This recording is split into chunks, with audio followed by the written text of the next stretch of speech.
बातचीत में रणधीर ने कहा कि दागी अधिकारियों के मुद्दे पर आईओए को अपने कदम से पीछे हटना होगा। रणधीर सिंह जी, आप इंटरनेशनल ओलंपिक कमेटी के मेंबर हैं, कई लोग कहते हैं बड़े इन्फ्लुएंशियल मेंबर हैं। सवाल यह है कि भारत का जो ये सस्पेंशन है ओलंपिक मूवमेंट से, ये कब हटेगा? ये जब हटेगा जब आप अपनी कॉन्स्टिट्यूशन आईओसी के रूल्स एंड रेगुलेशंस के मुताबिक आप उसको अमेंड करेंगे और आप अपनी बॉडी को इंटरनेशनल ओलंपिक कमेटी के साथ लेके आएंगे। लेकिन जो आईओए के जो मेंबर्स हैं, आपके पुराने जो साथी हैं, वो कहते हैं जी आप रिस्पॉन्सिबल है बैन के लिए। अरे मैं उनसे कहने से क्या होता है, वो सब जानते हैं, खुद जानते हैं। जो बैन हमारे ऊपर लगा है, आपने इलेक्शन करी है उनके रूल्स एंड रेगुलेशन के खिलाफ, उनकी चिट्ठी आई कि आप इलेक्शन मत करें, आप अपनी इलेक्शन कर रहे हैं। ये धौंस तो नहीं आप जता सकते। ये तो आखिरकार इंटरनेशनल ओलंपिक कमेटी कोई ऐसा कोई तो है नहीं, तो सड़क छाप तो है नहीं। तो वो जो रूल्स हैं उनके, वो तो आपको फॉलो करने पड़ेंगे। ये आपके जो आईओए में मेंबर्स हैं, 180 के आसपास मेंबर हैं, इनके समझ क्यों नहीं आता? ये मीटिंग हुई थी 25 तारीख को, एक गोल्डन चांस था रिफॉर्म्स इंप्लीमेंट करने का। आईओसी लिख के कही थी कि भाई एज एंड टेन्योर हो गया या एथिक्स की बात है, और ये जो वोटिंग आपकी है स्टेट ओलंपिक्स और ये सब आप इसको करिए। आपने उनको डिफाई कर दिया, आपने कहा जी नहीं हम वही करेंगे जो हम चाहते हैं। नहीं, एज एंड टेन्योर आपने रिकमेंड करा है, आईओसी ने नहीं रिकमेंड करा। आईओसी में कोई एज और टेन्योर नहीं है, ये आप लेके चलें। आईओसी में कोई रिस्ट्रिक्शन नेशनल ओलंपिक कमेटी के लिए एज और टेन्योर की नहीं है। ये आपने अपनी तरफ से भिजवाया, जो आपने एक्सेप्ट करा है। उन्होंने जो चीजें लिख के भेजी हैं उनमें आपने नहीं फॉलो करा, तो आपने एक साइड से अपनी चीज मान ली और उनकी चीज नहीं मानी।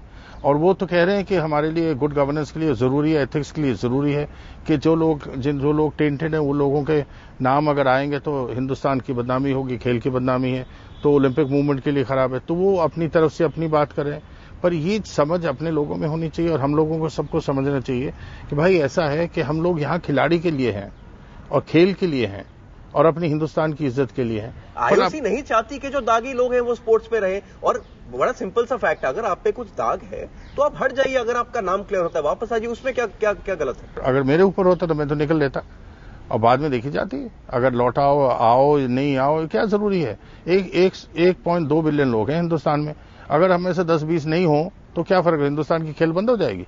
खेल तो चलेगी, हम नहीं होंगे तो कोई और चलाएगा। क्या आईओसी इसलिए नाराज है क्योंकि लॉज़ैन गई थी एक डेलीगेशन मई में, ये वहां मान के आए, हिंदुस्तान आके यू टर्न हो गया कंप्लीट? मैंने जो डायरेक्टर जनरल की चिट्ठी पढ़ी है उसमें तो यही लिखा है कि ये सारी चीजें डिस्कस हुई हैं और ये लोग सब चीजें मान के आए हैं। जब आप मान के आए तो फिर आपको करनी पड़ेगी। अगर नहीं मानते तो जब कहना चाहिए था कि ये चीज हम कर सकते हैं और ये चीज नहीं कर सकते। आईओसी से मिलने भी अभिनव बिंद्रा गए थे, उन्होंने बात कही कि हम चाहते हैं कि क्लीन एडमिनिस्ट्रेटर्स हो जिसको हम रिस्पेक्ट कर सकें। और बाद में क्या मिला? अगले दिन उनको आईओए के जो इलीगल आईओए के प्रेसिडेंट हैं चौटाला साहब, उन्होंने उनको गाली दे दिया, उन्होंने तो विशियस पर्सनल अटैक कर दिया उनपे। मैं भी बहुत सरप्राइज हुआ कि ऐसी बात हुई है। वो बड़े भारी खिलाड़ी हिंदुस्तान के गोल्ड मेडल विनर हैं, और जो लोगों ने चिट्ठी भेजी, पिटिशन भेजी थी आईओसी में, 1000 और खिलाड़ी भी हैं, उन लोगों ने भेजा। जो उन्होंने कहा उनकी ओपिनियन है।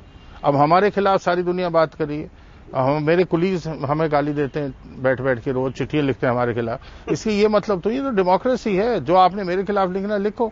अगर कोई मेरे खिलाफ कोई और बोलता है, अगर खिलाड़ी कोई बोल दे, आप बोल दें और दूसरा बोल दे, तो आपको बुरा नहीं लगना, मानना चाहिए।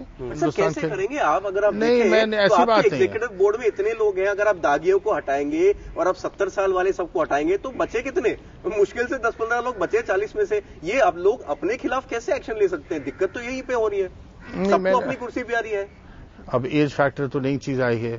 अब अगर लोग समझेंगे, उसको समझ लेंगे, तो मेरा मतलब मुश्किल नहीं होगी कि लोग उसको नहीं मानेंगे। और दूसरी बच्ची जो लीगल मैटर्स हैं, जैसे उन्होंने कहा है आईओसी ने, अगर मौका चाहें तो उनसे डिस्कस कर लें। अगर नहीं आईओसी इंसिस्ट करती है तो आप अपनी कर लें अमेंडमेंट। तो जो लोग हैं वो अपना हट जाएं, अलग होकर खड़े हो जाएं। अब मेरे ऊपर मैं तो अलग होकर खड़ा हो जाता है, इसमें तो कोई बात है ही नहीं।